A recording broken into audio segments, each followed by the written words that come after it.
सभी को नमस्कार। आज राम लक्ष्मण परशुराम संवाद के साथ मैं ऋतु रेडू आपके लिए तीसरा सरलार्थ लेकर आई हूँ। बिहसी लखनऊ बोले मृदुबानी। परशुराम की दूसरे सरलार्थ में हमने सारी क्रोध स्वरूप जो भी उन्होंने कहा उन बातों को सुना और लक्ष्मण उनकी बातों को सुनकर बिहसी हंसते हैं। मृदु मैंने मधुर, बानी वाणी में कहते हैं। अर्थात परशुराम की बातों को सुनकर लक्ष्मण हंसकर मधुर वाणी में आगे बोले, अहो मनुसु महाभट्ट मानी। अहो मनुसु भाई हे मुनि, महाभट्ट शूरवीर, मानी मानना।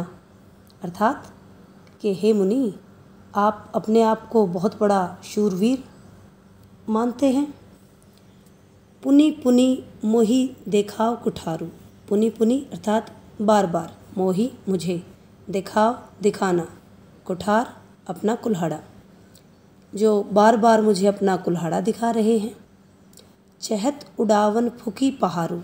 चहत मैंने चाहना, उड़ावन उड़ा देना, फूकी फूक मारकर, पहाड़ू पहाड़। भाई आप तो फूक मारकर पहाड़ को उड़ा देना चाहते हैं।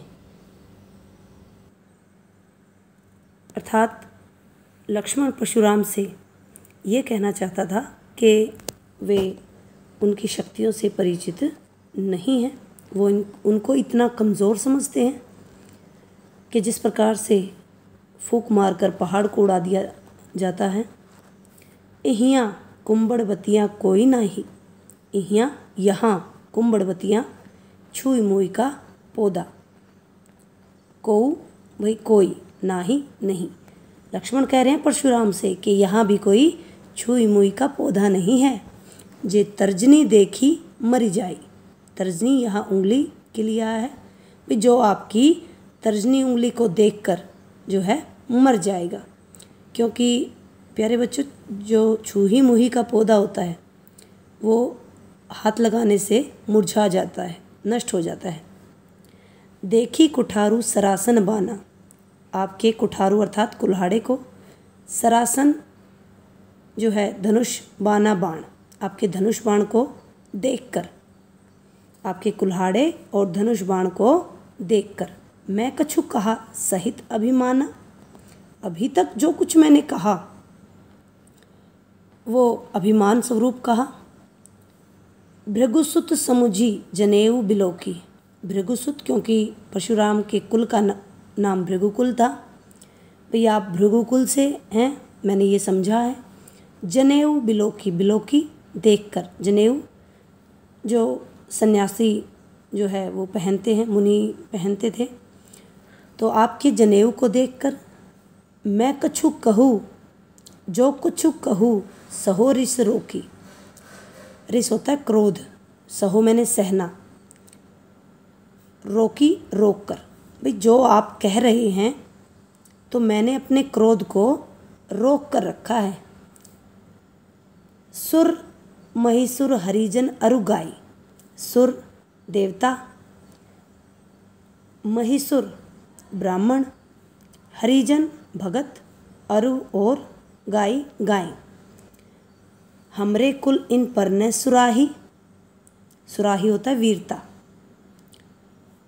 तो पूरी पंक्ति की जो व्याख्या है वो क्या होगी कि लक्ष्मण कह रहे हैं परशुराम से कि हमारे कुल में देवता, ब्राह्मण, भगत और गाय, इन पर वीरता नहीं दिखाई जाती।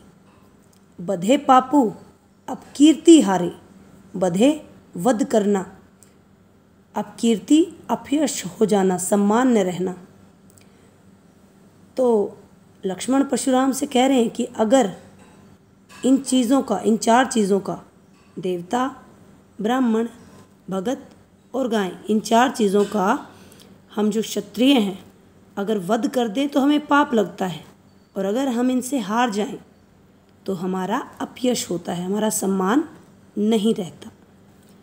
मारतहु पाप पर ये तुम्हारे। अगर अब आप मुझे मारेंगे ना तो भी मैं आपके पाँव को पड़ूंगा। कोटि कुलिश सम वचनु तुम्हारा। कोटि करोड़ों, कुलिश वज्र, सम समान, वचनु वचन बोल, तुम्हारा तुम्हारे। लक्ष्मण कहता है कि हे मुनि, तुम्हारा एक एक जो वचन है, जो बोल है, वो करोड़ों वज्रों के समान है। व्यर्थ धर्यु धनु बाण कुठारा। व्यर्थ बेकार धर्यु धारण करना, धनु धनुष, बाण बाण, कुठारा कुल्हाड़ा, कि भाई आपने तो बेकार में ही धनुष और बाण और कुल्हाड़ा धारण कर रखा है। जो बिलोकी अनुचित कहेऊ, क्षमहु महामुनि धीर। भाई ये सब कुछ देखकर अगर मैंने कुछ अनुचित अर्थात गलत कहा है तो हे मुनि मुझे क्षमहु अर्थात क्षमा करें। सुनी सरोष भृगुवंश मणि, बोले गिरा गंभीर। लक्ष्मण के उन वचनों को सुनकर क्रोध स्वरूप और गंभीर होकर भृगुवंश के जो भृगुकुल के जो मुनि थे वो गंभीर होकर आगे बोलते हैं। तो इस प्रकार से यहाँ हमारा तीसरा जो सरलार्थ है वो समाप्त हो जाता है। अगली वीडियो में हम चौथा सरलार्थ करेंगे और आशा है कि आप सभी को ये जो सरलार्थ है समझ आया होगा। इससे पहले और दूसरे सरलार्थ की जो वीडियो है वो आगे पहले आ चुकी है। धन्यवाद।